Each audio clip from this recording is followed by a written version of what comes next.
Being said, the floor is open, and feel free to introduce yourselves. Take your mic or unmute yourself and say hello.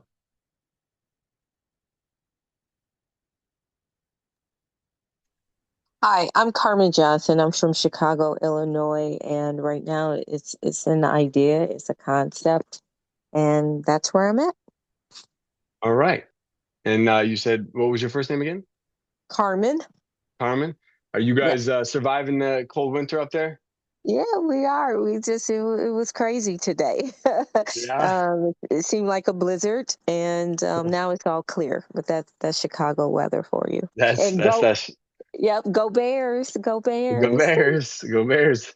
Yes, that's Chicago winter. Ooh, that's Yep. brutal. I got a good friend of mine. He moved to recently moved to Boca Raton from Chicago just because he couldn't do the winters anymore. And he'd been there his like his whole life, lived there, grew raised two kids up there, but yeah, it's just too much. So Yeah.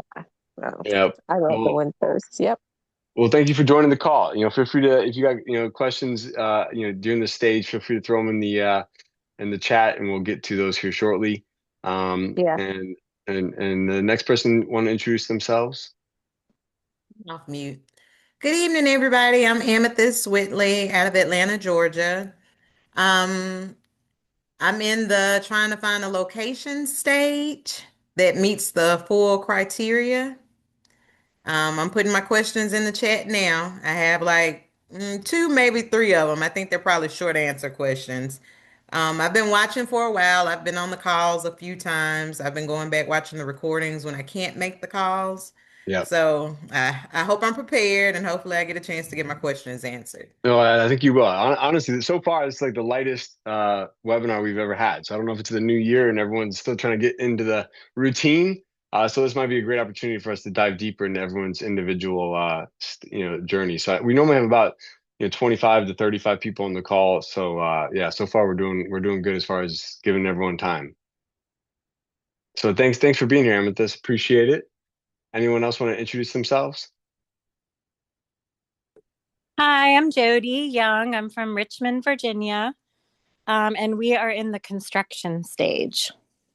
All right, Jody. Well, it's exciting. That's an exciting stage. Yes. We're as far as the construction journey is concerned, like I guess have you guys done demolition yet, or are you just doing that now? Well, we kind of have a unique situation.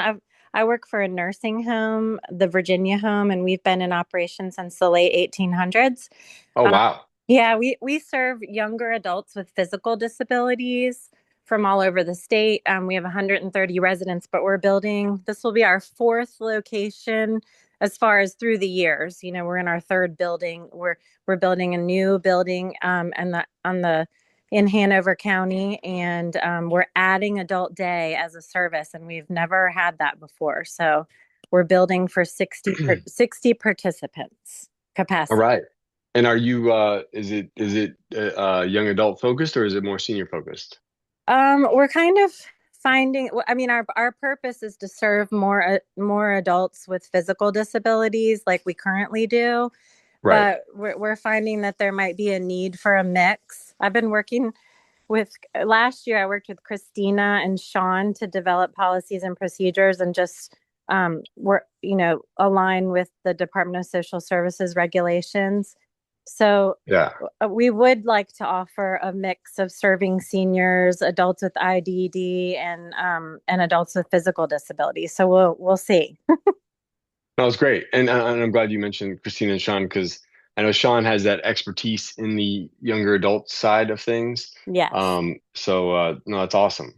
Jody, have you been on this call before? Or? I have as a Okay. listener, but Yep. there's not very many people on the call tonight, so I figured I'd I speak know. up. We got this gonna be great for everyone on this call. Yeah, I'm like, man, yeah, I guess everyone's still got the New Year's hangover going on or something. But yeah. yeah, no, for sure. So yeah, definitely feel free to, I mean, in that construction stage, if there's anything we could do to help, to support that stage of this journey, that's always like the exciting, but also the frustrating one because everything always takes longer than you expect it to, and so there's like, the excitement of this dream finally coming to life, but then all the delays and all the stuff related to construction. So Yes. Well, we just cleared the trees, so we're in the very beginning stages. All right. Yes. Good stuff. Well, fantastic. Well, thank you for joining us on this call. Thank you. I figure maybe we'll do two more folks. Anyone else want to introduce themselves and share where they're from, what stage of the journey they're in?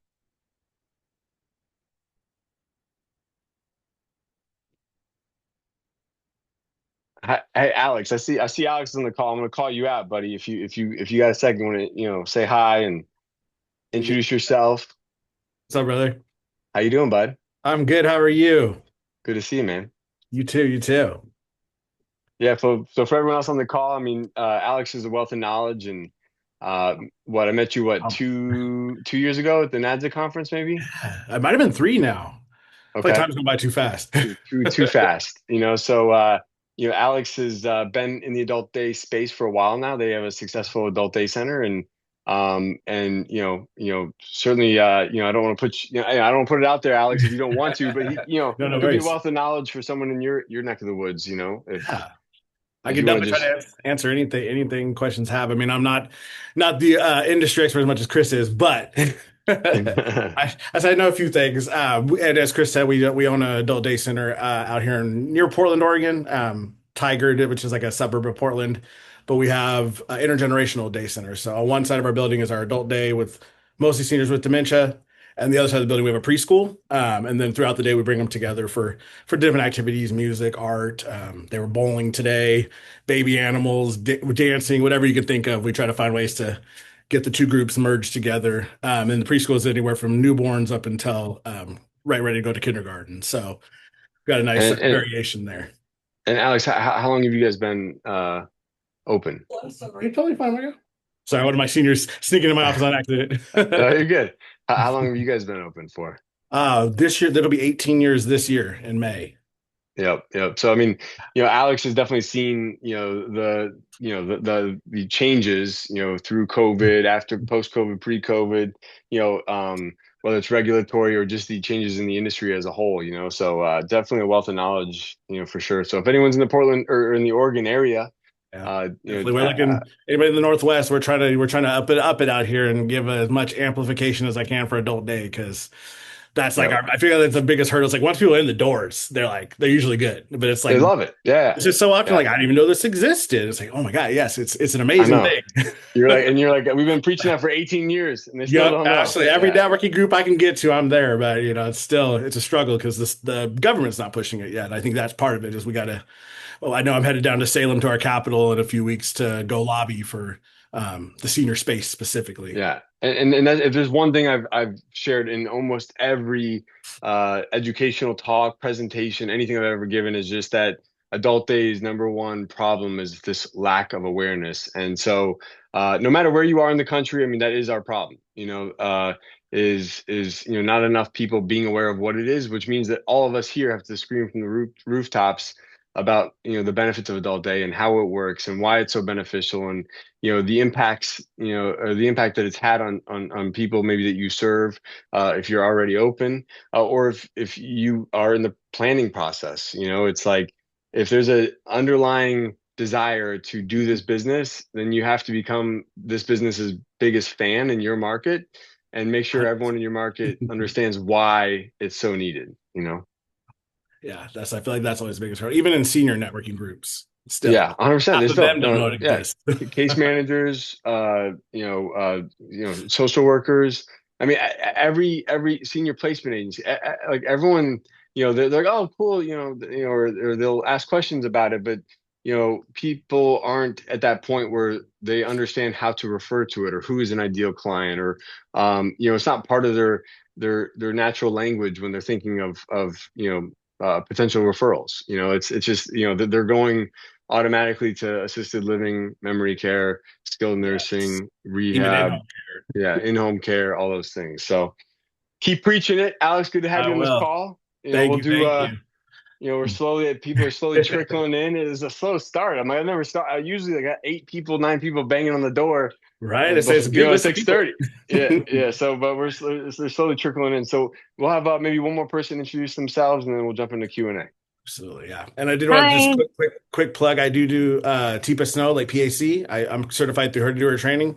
So if people are ever looking for that sort of stuff, we do it. The Oregon Care Partners is completely free. We do webinars. So if you're not in our area, you can still join and learn some of TIPA's ways. So I just put that out there. It's completely free to Yeah, yeah, anybody. Alex. Yeah, put maybe throw a link in the chat, for everyone, Yes. too. So, Put that all right, in we'll there. do one more Thank you, person Kris. there, and hey, no, thank you, Alex. Good seeing you, buddy. Hi, Kris. So my name is Hello. Lonnie. I Hi, am Lonnie. from the island of Guam. I think I And remember you coming on one yes, another time. yes, I did. I came on one time and I was like, I need to jump back on because we never kind of like finished where I was heading to. But I wasn't gonna introduce myself, but then when Alex came on, I was like, this is like the perfect people to talk to because we are also an intergenerational daycare on Guam. We're the first intergenerational daycare. And I also have the first and only private adult daycare on Guam. And so we have so much hurdles to get over on Guam. I don't know if you're familiar, but it's a small island, about 160,000 people, the population, and the culture here. It's an islander culture where everyone is expected to kind of take care of their seniors, their elderly. We call them our manamko. So we are supposed to, there should be family that's always taking care of them. So, of course, with how life is now, everyone's busy. We need two working family members just to, put food on the table. So there's no one really left at home to take care of parents and grandparents in this sandwich generation of raising young children and all that. So the need is definitely here. We have one nursing home facility, which is where usually if they aren't able to take care of them, they end up going there, which is it's not the best facility I would think. And then we have like dementia center and these mayor's office that seniors can go to in the daytime while their family works, but it's not really. It's kind of for socialization for those that really need help or assistance throughout the day. There's nothing like that. So that was the reason why we decided to open our adult daycare, which is going on 4 years now. We've been struggling a lot. I mean, we've had our preschool center for 10 years now. We just decided this past year, I think it's about 1 year ago, that we decided to turn it into an intergenerational daycare and put our senior care in one of the buildings with our preschool center. And at the same time, we're really struggling with the adult daycare because there's no way of really funding it on Guam. And it's kind of like an out of pocket pay. There's nothing that, assists. And for some people it's a very new concept, so they're just not too familiar, and then they don't know if they want to put their money in there, even though it is less costly than an in-home nurse or anything like that, right? So Well, right Lonnie, now our adult I daycare can, hasn't been doing so well, but well, it's kind of like it really is a passion project, so I don't want to let it go, I really well, believe that it's needed.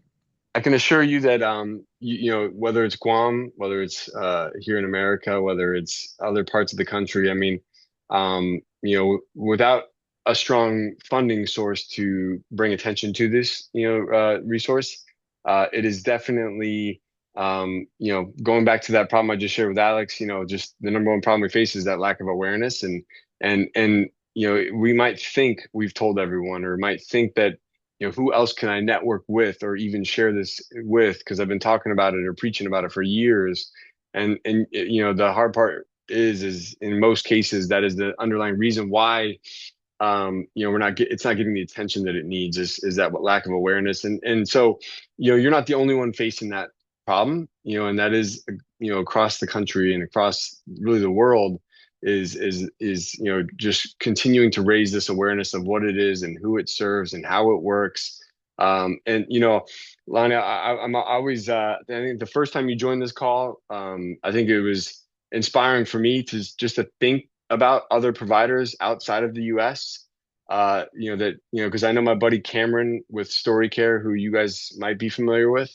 They serve adult day centers in multiple countries all over the world, and it's always been so intriguing to me to think about how this particular service, it doesn't matter where you are in the world, there is an underlying need for it. And even though I may not be able to specifically there might be things about Guam that I may not be able to answer those questions, or I may not have as great of insight, as if maybe I was there with you in person and could understand the area and the population, and stuff like that. But, happy to dive into some things about raising that awareness and learning about ways in which you could do that in your market. So feel free to, if you have a burning question that you want to throw in that chat, let's dive into it at some point, on this call. I think it would be great. I think we can all learn from it, because awareness is, no matter where you are, it's going to be something, it's a problem we have to face as adult day owners and operators, is how do we raise that awareness? How do we help more and more people become more familiar with what we are, what we do, how it works, and all that stuff. So I'm grateful to have you here, Lonnie. It's inspiring to me to think that someone from Guam is here, so, I'm excited that you're on this call with us. So definitely would love to dive into some Q&A at this point. And just some housekeeping items for everyone. So as we go through this, again, I'm going to go down the list of Q&A. Because we have a smaller group today, I think we'll be able to, really dive deeper into everyone's questions. But use this as an opportunity for, whatever stage you're in, whether you're thinking about it, whether you want to, assign that lease to open your new center, or whether you're in the construction phase, whatever stage you're in, whatever burning questions you have, let's jump into it here and talk through it. Let's see if we can solve for whatever problem you're facing, or maybe bring some answers or some solutions, or help to create clarity for you on this call, so you can leave here and actually take the next step. And so that being said, I know, I think it was Amethyst, if you want to jump into your questions. I know you had a couple there, but if you want to start out with your most burning question, and let's dive into it together. Well, my most burning question would be about this shower. So here in the state of Georgia, they have their criteria. They said if you're offering bathing services, of course you need a shower. However, I'm not offering bathing services. Right. So when I contacted them, it was after a couple of back and forths, it's highly recommended, but not required, to have a Right. shower in an adult daycare. And I'm hoping to do, not hoping, I will be doing the social model.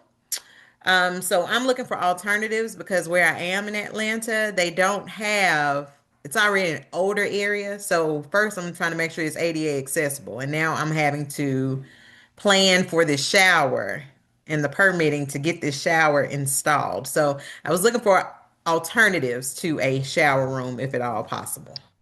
Do you already have a space, or is this like something you're? No, I'm in the LOI phase of going back and forth with the landlord. Okay, now, with that particular space that you're looking at, I'm gonna get to the shower question, but just Okay. to, clarify, have you checked with zoning to make sure that that space it has an approved use for adult day? Yes. Okay. I know sometimes, like, that's people might jump the gun, and then later, come to find out after they sign the lease that maybe that area wasn't zoned for it, and then it's, a bunch of hoops they have to jump through. So just wanted to, clarify that question, and really, for the sake of others that might be on this call that are kind of entering that stage. The second question would be is, as you're entering in this, this LOI with the landlord, this is the time. Have you talked to the landlord about any tenant improvement dollars? Have you? We're on that phase. So there's currently a shower there. And that's the Okay. reason. But I passed on many buildings and options Yeah. because they didn't have a shower.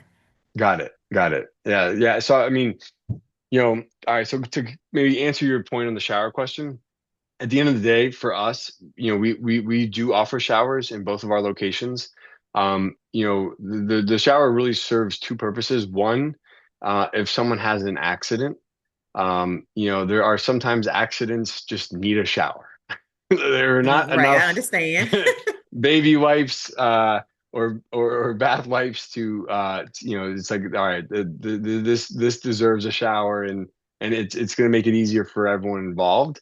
And then there's the other opportunity from a revenue standpoint, or say you decided to go the health model, or even bill for the shower services through, like, because sometimes each Medicaid program Sometimes they may include a shower in the fee, or sometimes they might pay a separate rate.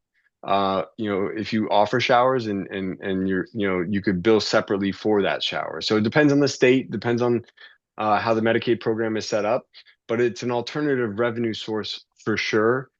At the end of the day, even though we do showers every week in both of our locations, the money that's made from showers is not something like, it's like if you spent $8,000 to put a shower area into your adult day center, it might take 2 years to recoup that investment.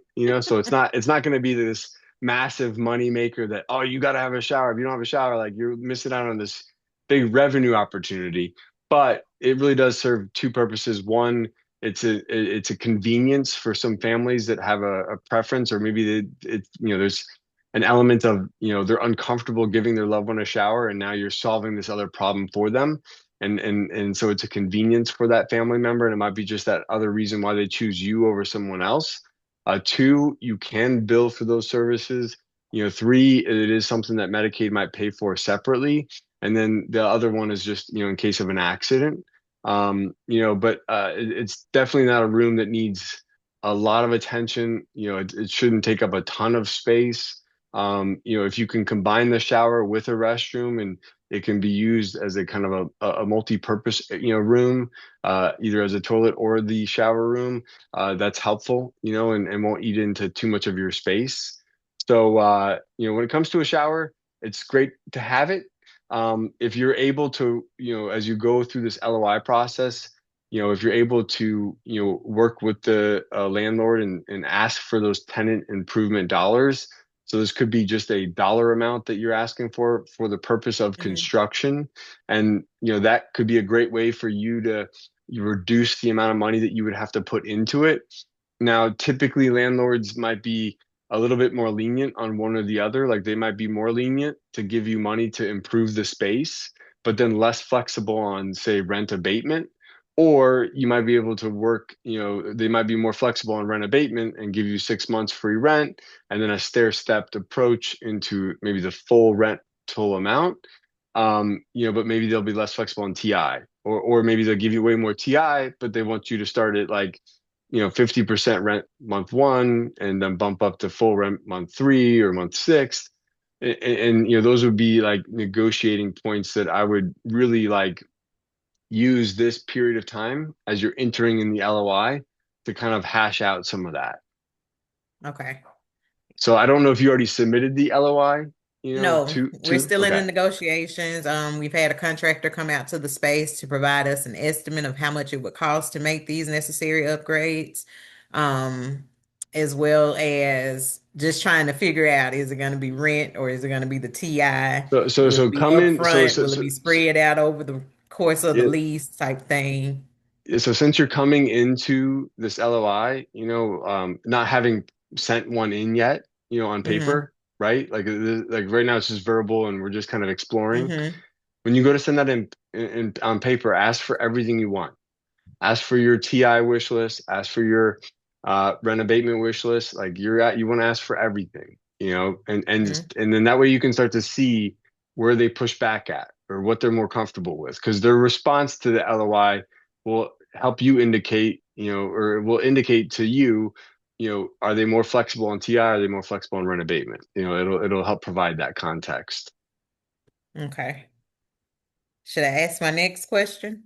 Yeah, go for it. I mean, like I said, we got Okay. a lighter call today, so I mean, Okay, well, I don't think it's anything big or major. So, in yeah, looking for insurance companies for my projections, how much should I plan possibly for insurance?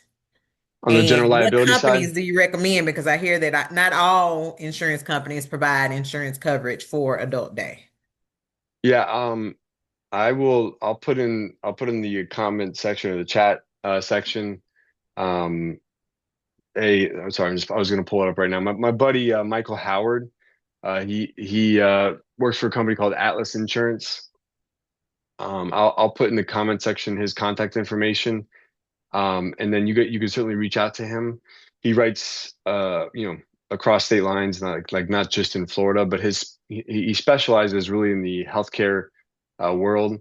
So, he really has a great focus on senior living, adult day, anything kind of senior focused. So he would be a great contact to at least explore that way. What size is your location that you're looking at? Right now it's about 5,000 square feet. So I would expect your general liability to fall anywhere between maybe five to not, 8 or 9 thousand, Okay. for the year, somewhere in that range.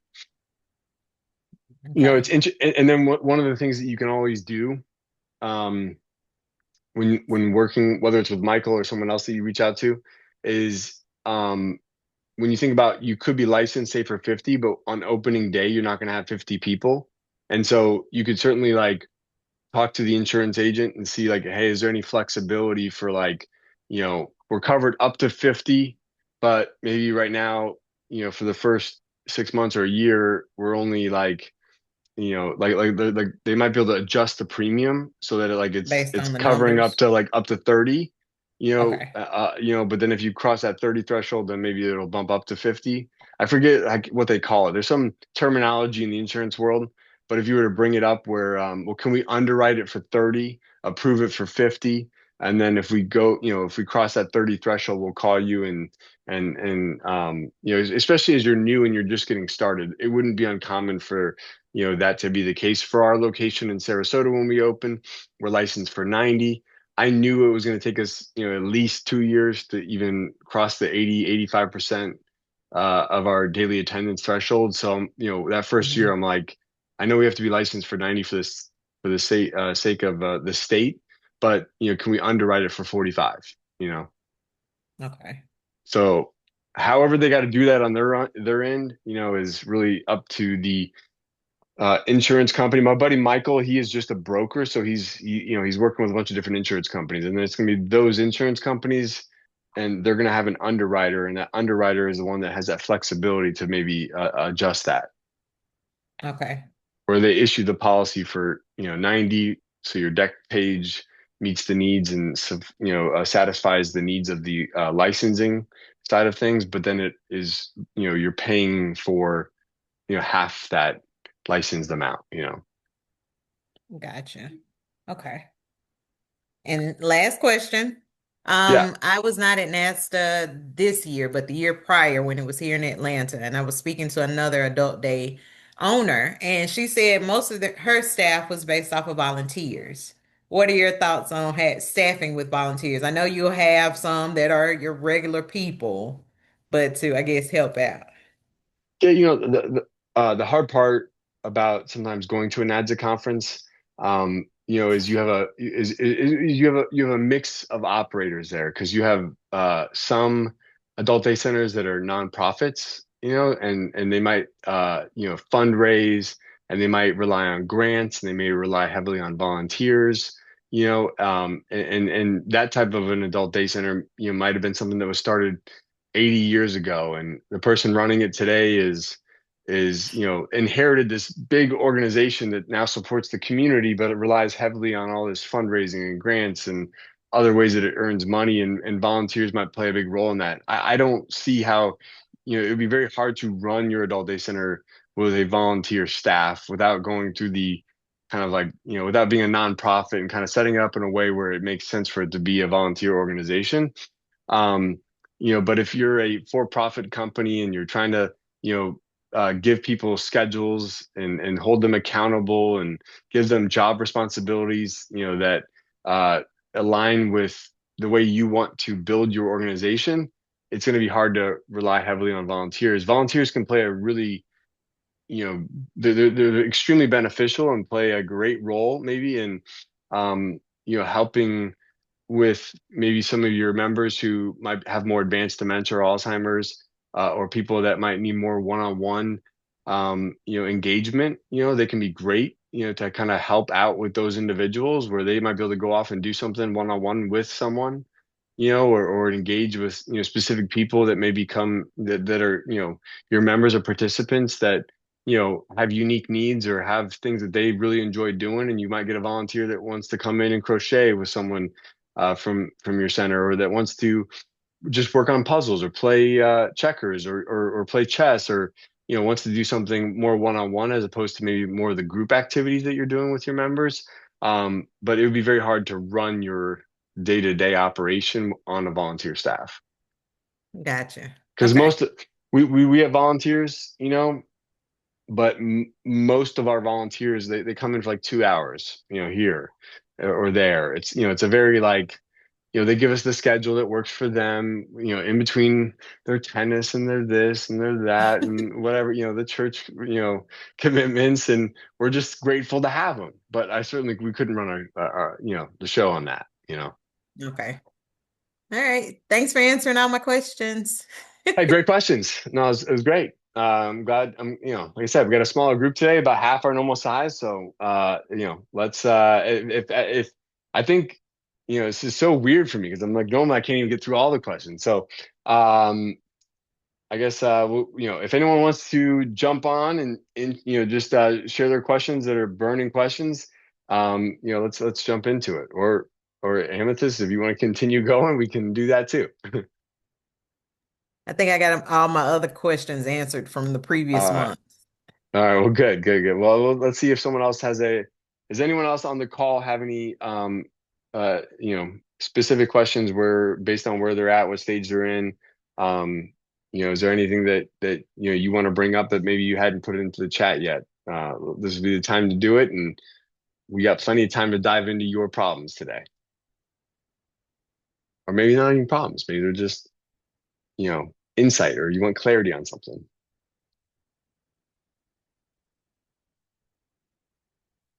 This is like the weirdest, quietest call with the least amount of questions I've ever had. I don't even know.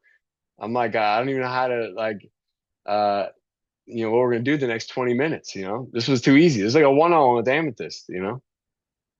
Um, Anyone else want to jump in? You can just unmute your mic, say, hey, here's what I got going on. Here's the stage I'm in. Here's my question. If not, I'm gonna bring Alex, and I'm gonna bring Alex into this call, and we're gonna talk through some stuff. All right. Carissa, I see Carissa added a question to the chat. Hello. Sorry, I couldn't figure out how to unmute. No worries. Hi, this is Kara. Or is it Kara? Kara. Okay. I am definitely not. I'm just in the idea stage. Yeah, absolutely. But if you were to do it all over again, what would you do differently? When you're starting a business, obviously you learn a lot, and I wish I would have done X or Y differently on Sure. your experience, I guess. Kara, is your idea to open a private pay adult day center, or more Medicaid focused? Do you have clarity? I definitely don't want to do the more specific health related parts. So the More social social model? private pay, correct. Yeah, so if I was opening a social model private pay center, I would just stay focused on a smaller space. So, taking a look at my market, making sure that, from a demographic standpoint or density standpoint, that the demographics make sense. How can I start out with a 2,000 to 3,000 square foot space? Start smaller, something where rent's affordable, the build out's light, and my overhead's light, and maybe start out that way. Where maybe my goal is to open a 5,000 or 6,000 square foot center, but if I start out at 2,000 square feet, sign a 3-year lease, get it up off the ground, start building the reputation in town, and then eventually maybe in 3 years move to a 5,000 or 6,000 square foot space and grow into that bigger space I always dreamed of having. Okay. And then And obviously, if I was looking at the Medicaid model, then I would look at my if my idea was to open a Medicaid, for anyone else in the call that might want to open a Medicaid model, I would buy an existing adult day center that already accepts Medicaid as opposed to starting from scratch. The problem with private pay, and the reason why you can't do that with private pay necessarily, is that there's not a lot of private pay adult day centers across the country. It's a much smaller group. So say, 10 to 15% of your adult day centers are more private pay focused. There's just fewer of those options to purchase, so it makes it a little harder. But if I was going to go Medicaid, I would just purchase an existing one. Okay. That was great. Thank you so much. Yeah, absolutely. I mean, where are you at? Where are you I'm located at, Kara? I'm actually in Florida, so I'm doing this with you because you are in Florida. Yeah, Because it's obviously hard to get consultations with people when they're not in Florida. We are in Jacksonville. I know you're out in the west area, but as you know, Jacksonville is growing yeah. so It's a big rapidly. market. Yeah, my Oh my, my my sister gosh. my sister worked at Action News Jacks at the Okay. news station there. So Yeah, we're just growing. Our school systems, they were not ready for the fast grow. And backstory, I'm a nurse. So years ago, up in Indiana, we, as a joke, as a prank, we took my mom to adult daycare when she turned 60. Um, and then, but that's been an adult care has been in my head for a while now, and I can really see the need here. And now, especially, I am one of those persons in that sandwich era, and I feel it. An adult yep, care, daycare, it's just so needed. And a 100%. good one, just like daycares, they're everywhere, but a good daycare is also needed. So like I said, I'm just in the idea stage. It's been taking space in my head for a while, so just looking to see where to start. Yeah, absolutely. Well, hey, you're asking the right questions and you're in a good market. Florida's a good market. Jacksonville's a great area. Population density won't be a problem, Mm-hmm. and so Mm-hmm. I think the biggest thing is, if you're just getting started, I think it's okay to start small. It's okay to build a group.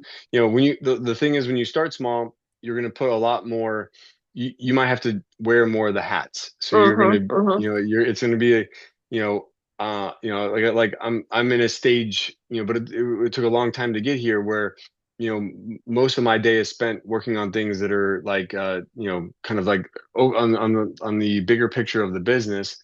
But when we first started out, I wore every hat. Our first adult day center, it was me and two other people when we first opened. So when we first opened, I was the activity director. I was the transportation guy. I was every role imaginable, right? Like I wore all those hats, and if you start small, you might have to be that where you are doing a little bit of everything, but Mm-hmm. you can sleep better at night, knowing that, that you took a little bit like smaller risk. It's a more manageable amount of money to, invest. And you can start there and build that reputation, and then over time, grow into it. Fantastic. Thank you so So much.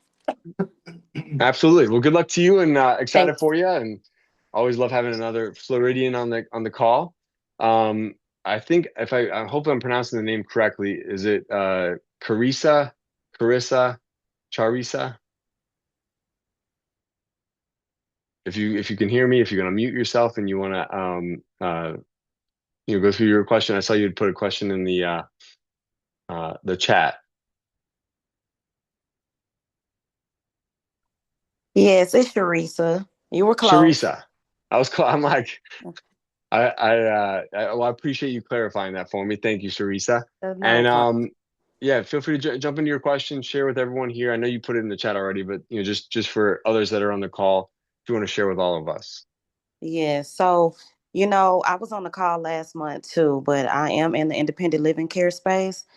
Yep. So, as I'm getting into the real estate side, owning the properties, I was thinking about using one for adult daycare instead of getting like a commercial space. And I wanted to know your thoughts on that. Yeah, so I know we had an assisted living facility back in 2011 to about 2021. And I remember when we started our adult day center in like 2017, it was actually because of like four calls I got or three calls I got for adult day services. They called our assisted living to see if we would offer adult day services during the day.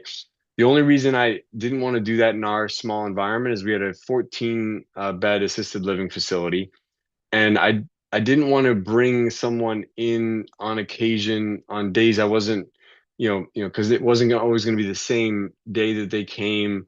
And the idea of like bringing someone into our residence home that was kind of a stranger, and it wasn't like their home; they were just coming for the day, and we were a smaller environment, so I felt like I was kind of bringing a stranger into, our residence, home in a sense. And so for me, that's why we chose to look at a commercial space and to have it in a separate area because it would allow us to really focus, more on the activity programming side of it. Whereas in the assisted living, in the residential home setting, there's a lot of moving parts and, between laundry and meals and medication management and their own doctor schedules and family visits and stuff like that. So for us, we chose to make it separate. Now, I don't know if you're saying that you already have an assisted living type of home and you want to add the adult day service to it. If you're in assisted living, at least in Florida, you can add adult day services without getting a separate license if you have an assisted living facility. So that is a benefit to having an assisted living. Either way, for the residential address, if it was if it was a truly just a residence or a residential home environment, the biggest thing would be, will zoning allow for me to have my adult day center here? So that would be a qualifying factor to make sure. And then I would have to get it licensed as an adult day center, depending on where you're located at. Okay, that makes sense. Thank you. Yeah, and the hard, not the hard part, but the thing is with the daycare side too is that in a residential setting you may not be able to have a ton of people, but it could be a way to get started.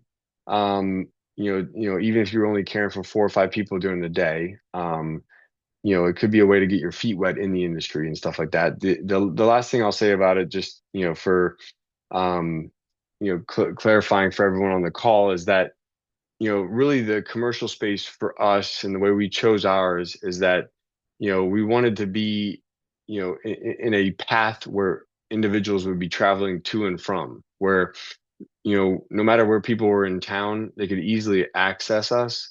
And sometimes, residential home environments might be further, off the beaten path, out of the way, that might make it harder for families to get to depending on where they live.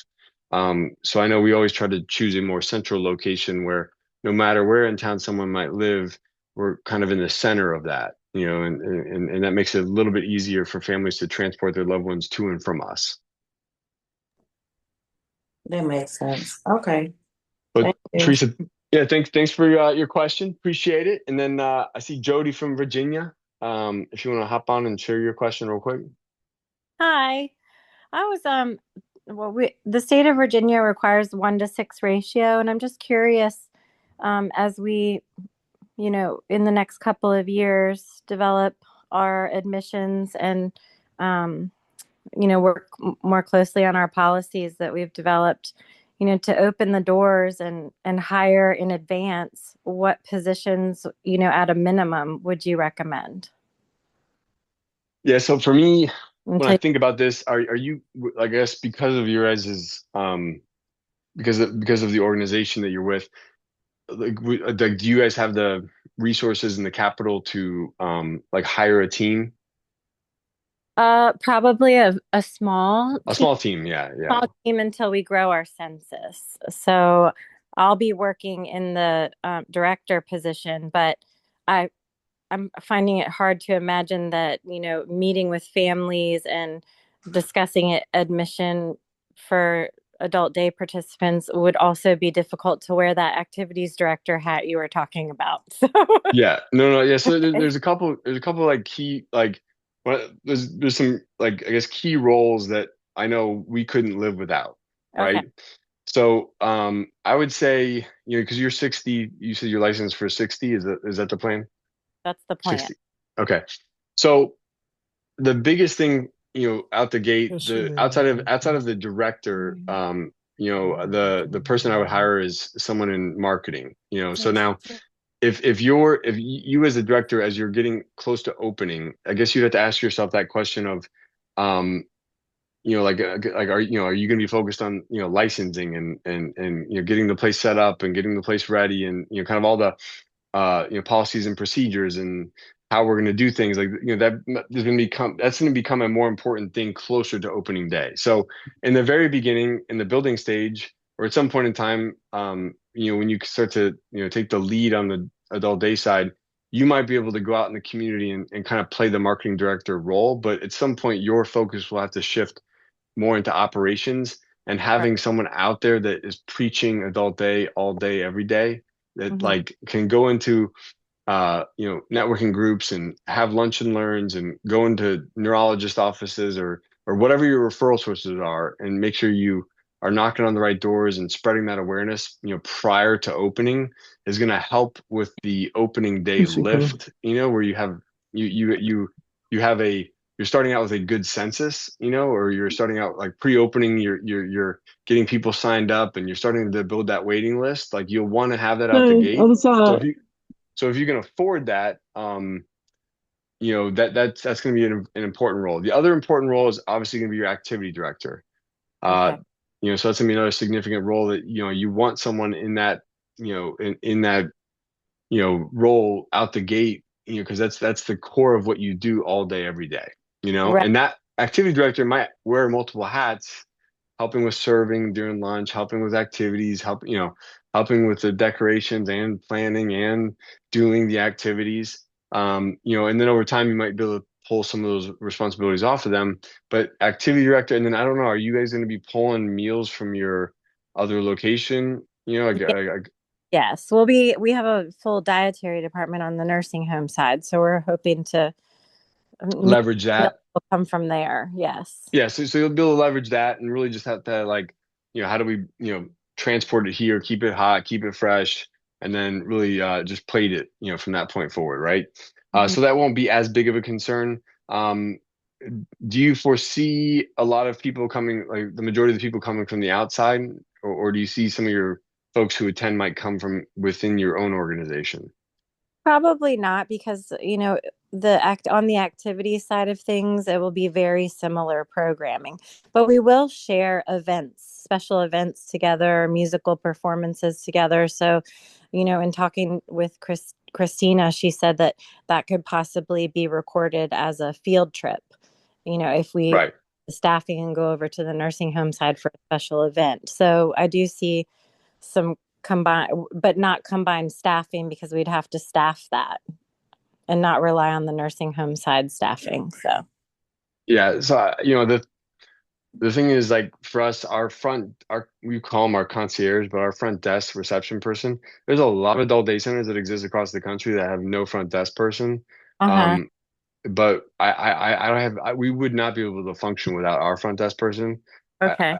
We are a private pay focus center, so I don't know if that is part of that reason for why, but the number of, every single week we're filtering 10 to, maybe 15 leads through the front desk person. They're managing tours, the booking of tours, Okay. guest passes that might come for a free day, like kind of a trial day. They're following up in our CRM system, and following up with all those leads and that are coming through the system and trying to, get in contact with them and get them through the various stages. They're making sure that all the paperwork on the front end, whether it's by the doctor or with the family, and kind of communicating and coordinating all that effort.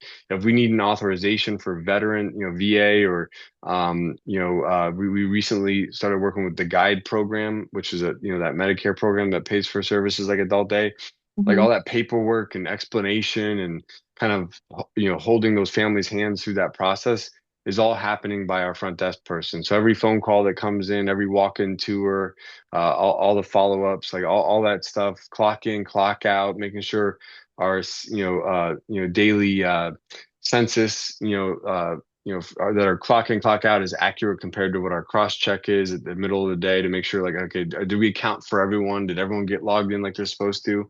That front desk person for us is pivotal. So for us, I cannot imagine living without that person. And that can be kind of an administrative assistant type of role where they do take on some of the weight of maybe the administrator, kind of filtering some of that work through. So when I think about that, it's like the activity director for us, a nurse, the front desk person, and a marketing person. Okay. Good. Those are all good key points. What about do you have a lead CNA or a lead direct service professional to help with training of other hires? Yeah, so our nurse takes the lead and oversees our care team and Okay. is primarily responsible for ensuring that our care team and our activity director are on the same page because we always, at least in our environment, our care team plays a hybrid role. For the most part, 70% of their day is really almost assistant activity director. And then 30% of their day is actually, caregiving and personal care and a little housekeeping. Okay. So the nurse is kind of, working with the care team to ensure, okay, who's got shower schedules today? Who's on an incontinence care plan and needs help in and out of the restroom or reminders to the restroom? What activities do we have going on that day? What special diets do we have? So she's kind of giving direct, what housekeeping items are on our list that week and who they're getting assigned to.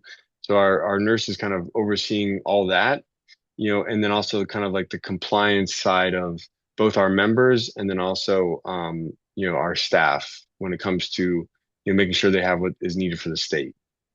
Okay. That's all very, very helpful. Thank you. Yeah, and I would say too, in the adult day space, unlike assisted living or skilled nursing, the nursing role is a lot lighter. It's a light nursing role. It's an enjoyable nursing role for nurses that are burned out. Maybe the DON of an assisted living or skilled nursing rehab. They'll walk in this environment and it's a dream for them.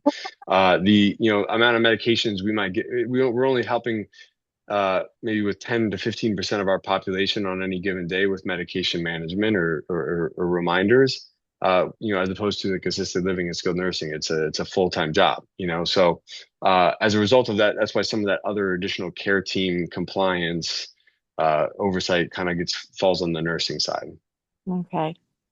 Well, we had talked about maybe there's no regulation in the state of Virginia for RN hours or LPN hours. And so we were talking about, maybe having a shared position for an RN between the nursing home and the adult day. And I do see what you're talking about, it being, a much lighter of a role or. And so, and in that way, I think it could be shared because of the type of, setup that you have. Mhm. And so maybe in that case, if there's a way to pull an experienced, person, from the care team somewhere else and, kind of promote them as like the kind of the care team lead on the adult day side, that might be helpful because they could maybe take the lead on the responsibility and the leadership side of managing the care team.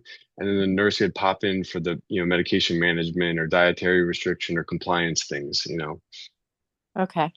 Okay. Yeah. Thank you so much. Yeah. That makes a lot of sense.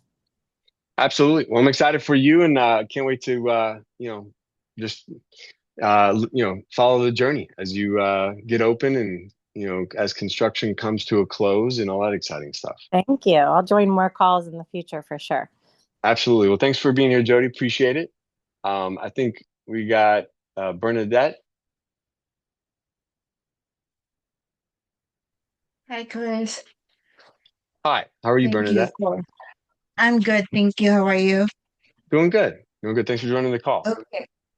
Thank you. I'm a bit late when I came in, but I got to the portion that you mentioned that it's advisable to buy an existing one. So, how would you base the price of an existing ADHC if it is a business purchase only, no real estate involved? Yeah, so I mean, really, it's going to be based on that like the P&L, like if you can get clarity on what what is the true net operating income of this current business? Because you might approach one or come across one that maybe that there isn't real net operating income, that justifies any significant price. And at that point, you're really just, kind of speculating, and you're inheriting the problems, and but also kind of buying a license. Or you find one that's doing fairly well. And things I would look at is, okay, what's today's current net operating income? Can I raise pricing? Is it a Medicaid model? If it's a Medicaid model, I know I'm going to be the pricing structure is going to be dictated by the state, and so I'm not going to have much control over that. But where am I at capacity wise, and how much room is there to grow? So these would be things I'm looking at to assess whether what I feel comfortable paying for that, or how much money do I want to put down? How much money would I be willing to borrow? There would be a lot of factors that might have to go into that. Unfortunately, because of the fact that adult day centers aren't like most adult day centers are mom and pop operations, so you don't see a ton. They're like super maybe sophisticated, and there isn't just a black and white easy answer to calculate what's the formula for calculating the price of purchasing an adult day center. It's certainly something that if you had an example that we could walk through, I could share with you what I would price something at. But there's definitely not a specific formula, because there's a lot of factors at play. Do So, you have one in mind that you could probably share an example of, or is this kind of in theory at this point? like for example, there's an existing one that it's Medicaid. It's $76 per participants, and it's approved for or licensed for 60 participants per day. Okay. And how So many do you know how many people are currently attending, or do you have any financials for that location? they're always in full capacity, so it's 60 per day. Okay. And is it for sale currently? It is for sale, yes. Okay. Is it in what is it in Florida, or what state is it in? Oh, it's in California. California. Okay. Um, so and yeah, so the next thing, have you received the financials at all for it? It was submitted to the lender. Okay. So the financials on the seller side shared it with the lender. Have you seen a copy of it? I've seen a copy of it. Yes. Okay. Yeah. So, and then what was the NOI on it, Well, it or is what they say very that? vague. Yeah, Yeah. it's very vague, just like what you mentioned earlier. Usually it's mom and pop, operation. And so I'm just calculating it by the gross income based on the participants per day. So it's 1.1 million per year. 1.1 million in gross revenue. Yes. Okay. And then what are they asking for it? They're asking for 1.3. Okay. And it's definitely not worth 1.3. But do you know what are they saying the NOI is? It wasn't discussed, or I haven't discussed that with the lender yet, but the lender are working on the numbers if it is gonna Okay. work for that. Yeah, and Gotcha. Yeah, they have 3 years. They requested for the 3 years of tax income tax returns. return. Yeah, the tax Yeah. returns. Yeah. Yeah. So, I would say if you can get a or an actual P&L, it'd be nice if they had Uh-huh. a certified P&L from like an accountant. I don't know if they have an Mhm. accounting firm, or if they're just using QuickBooks, themselves. It would be nice. The tax return is going to give you a lot of truth because they might be saying they're making 400,000, and on their tax return they show 50,000, and somewhere between 50 grand and 400,000 is the truth. And that's what you're gonna have to figure out. And that's the hard part with the mom and pop side of it. I would say at the end of the day, when you think about net operating income, a general rule of thumb for a small business is around 3 times your NOI. So if the NOI was only 100 grand, then it's worth 300 grand. If it's and this is kind of like a generalization and is really depends on so many factors, which is why I didn't want to like start out with that as the answer. But in most cases, small businesses, 3 times NOI is going to be a kind of a general rule of thumb. But if they're saying 400,000 is their NOI and their tax returns show 50, I'm not going to pay 3 times 400,000. I'm not paying 1.2 million, because there's, now I need to kind of work back, what is the staffing that they currently have in place, based on what they say they're paying everyone and thinking, taking into account taxes and stuff like that. Whatever they're reporting, on their financial statement versus what you calculate, like, is that in alignment? Rent's going to be easy to put in there. And then, there's other expenses that, won't be as big of a factor, but payroll is going to be the biggest one. And then you'll have rent. So with payroll and rent, those two things, if you can, verify the payroll side of it, make sure that, like, if you buy this business and you have the exact same staff, is your payroll going to change at all? Like, are they paying people under the table, or is it all legit? Are they paying all their, payroll taxes the way they're supposed to? Is everyone, making, on their actual paycheck what they're supposed to based on, the P&L? Does the P&L show everything that it's supposed to? Are the owners taking a paycheck, or are they just taking distributions? These will all be questions I'd be asking them, Okay. Thank you. Thank you, But Kris. the tax return should help provide some insight as to how accurate your financial statement is. And then, Okay. look to that NOI number to figure out, okay, where does this really land? If I use times 3 as a general rule of thumb, that's going to be a safe bet for me. Okay. Sounds good. Thank you so much. Absolutely. But most people think their business is worth twice what it probably really is. And that's the hardest part about the conversation, so. That is so true. Yeah. Well, this has been a great call. A lot of variety of questions. This has been great. And finally, the questions started coming in halfway through the call. So I was getting a little worried there for a second. I'm like, what am I going to talk about this whole time? But is there any one last question that anyone wants to come on here and ask? And we'll wrap it up. If anyone has any burning question that hasn't been answered yet, feel free to unmute yourself and share your question. Otherwise, we'll wrap it up. And it's January. Happy New Year! An exciting time for everyone, and the future is bright. 2026 is gonna be a great year. And look forward to having you guys again join us. For those that are new, thank you for being here. For those that have returned, thank you again for your support. I know we will do this again. I believe I'll double check the date just as a reminder for everyone on this call. We'll have this next one on February 11th.